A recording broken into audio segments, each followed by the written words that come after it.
All right, in-house here with Coach Rowden at Arab and Coach. Man, I got to listen to the fourth quarter of your game the other day. You guys really tightened the screws down there in the fourth quarter of that Boaz game.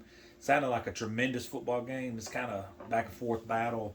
You guys did come up a little short end of the stick, so to speak, but got to be happy for the guys' performance. I know it ain't the outcome you wanted, but just kind of take us back to last Friday and how. Yeah, I mean, we going into the game, we had our punter from the beginning of the year is John Loden, really good defensive end for us. He was out for the year.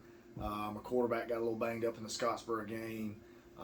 He was our next punter. That kind of affected him a little bit. So we worked a different punter all week, and I had to move some pieces around. We felt pretty good about it going into the game, and we ended up having a couple mistakes there. We had a snap issue that gave them the ball inside the 10, and then later on we had the punt was a little slow getting off, and they got a little pressure on us. So we actually kicked her up back in the back with one, gave them the ball on the about the 20, 21 yard line. So we put our defense in a bind on some special teams issues. Kind of fell behind 17-7 at half. Offense came out, had a really good second half. Established a drive, went down at 17-14. We actually got them in a long yardage situation. They threw a pass and tipped. Man, we dove in and had what we thought we had an interception. Which one official called it an interception, then another one maybe with a better view or whatever came in, kind of waved it off. Said that the ball hit the ground. Next play, it was kind of a backbreaker. They scored a 50-yard touchdown. Number 12 for them is a really good athlete. He scored, and they ended up they missed the extra point. Offense responded well, drove down. I think we had a couple punts in between that, but offense drove down, scored. And we ended up getting a 2-point conversion, making it 23-22. And then, we had another special teams issue. We gave up a kick return to the plus 40, put our defense in a bind again. I mean, that was definitely a focus point this week, kind of shoring up all that stuff. We kind of had a guy get out of his lane a little bit, and Fant did a good job of hitting it. They ended up going 30-22. We had a chance there, and then we ended up fumbling one, and they punched it in. It was kind of one of those moments. It was third and short down there, and we had caught our last time out. I basically told the defense, hey, if we don't hit them in the backfield, let him go in, because they'd just be able to take these, and hopefully we would be able to. Even if they scored, we might have a chance to score and get an onside kick or whatever. So last score was a little, it looks like we lost by 2 scores. It was a really good game. Kids fought really hard and kind of battled through some adversity. But it was, at the end of the day, it was self-inflicted. And that's things that we've got to improve on for this week against Priceville, and then moving into the playoffs. One thing about the special teams, that they can always be an Achilles heel, but they can also win games. Yeah, that's right. I know you'd much rather get those out of the way now.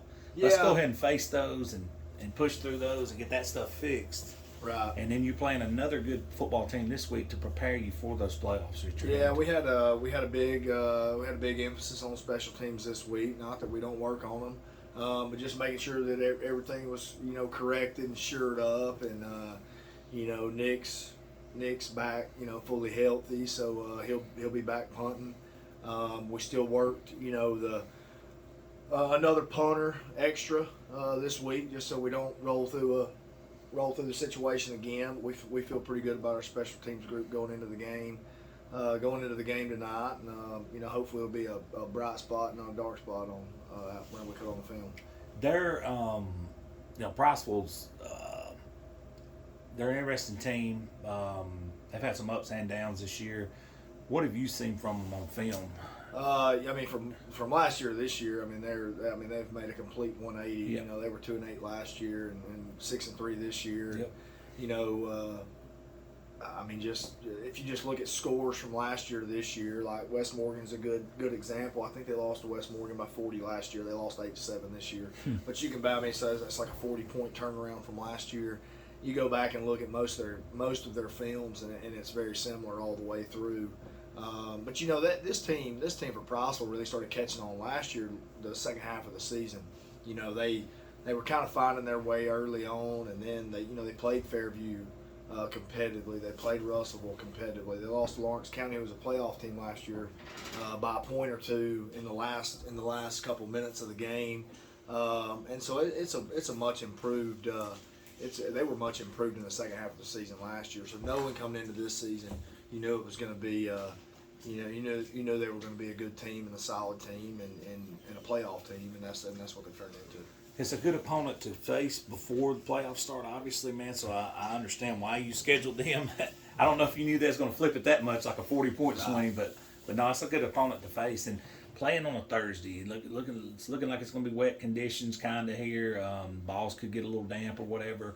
Kind of a little bit of a tricky game. You got a holiday tomorrow. Just how do you harness all that in? That's why they play you the big bucks here. Yeah, I guess That's a lot. There's a lot of variables. I don't want the guys to get this. No, I mean it's one thing that we kind of avoided as far as like a distraction this year at the end of the season. And I say distraction, it's always a good night, but we decided at the beginning of the year to move senior night to the first week.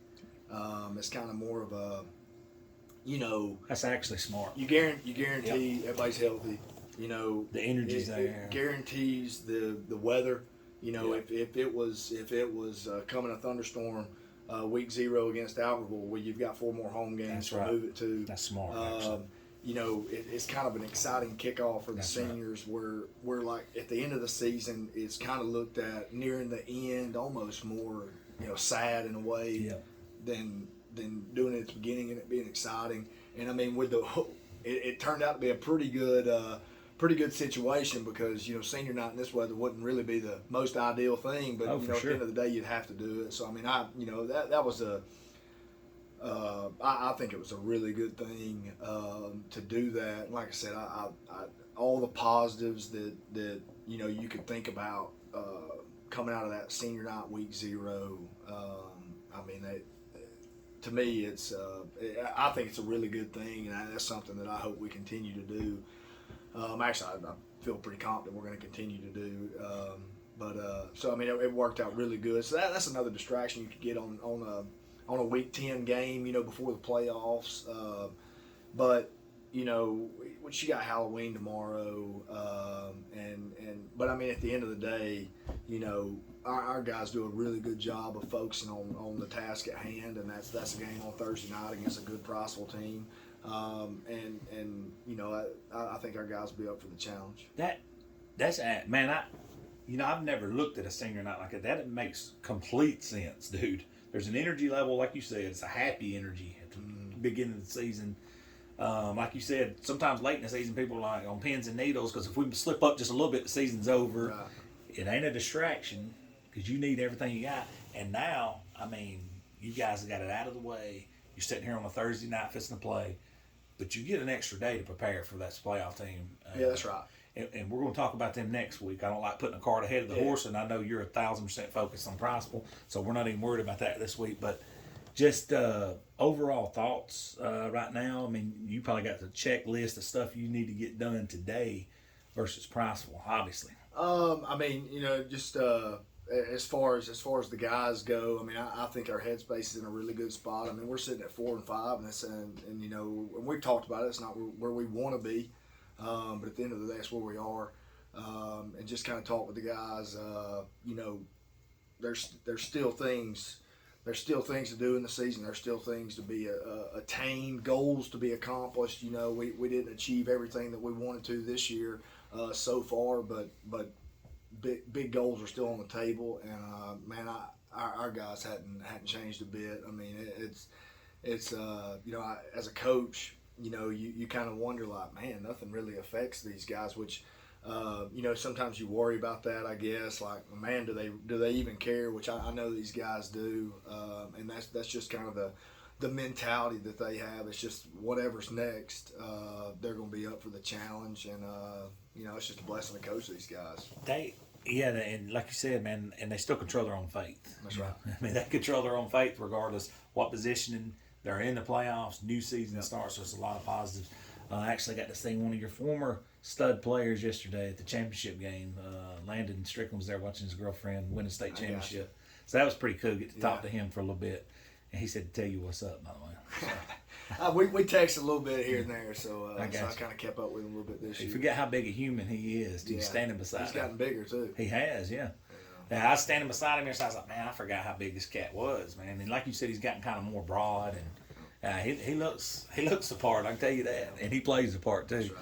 But, Coach, before I shut it down, I always like to kick it back to you just for final thoughts. I mean, you got a lot of stuff going on here, man, and a lot of positive stuff. So I always like to kick it back to you just to harness it up for a final thought. I mean, just as far as like fan base game tonight, just really need.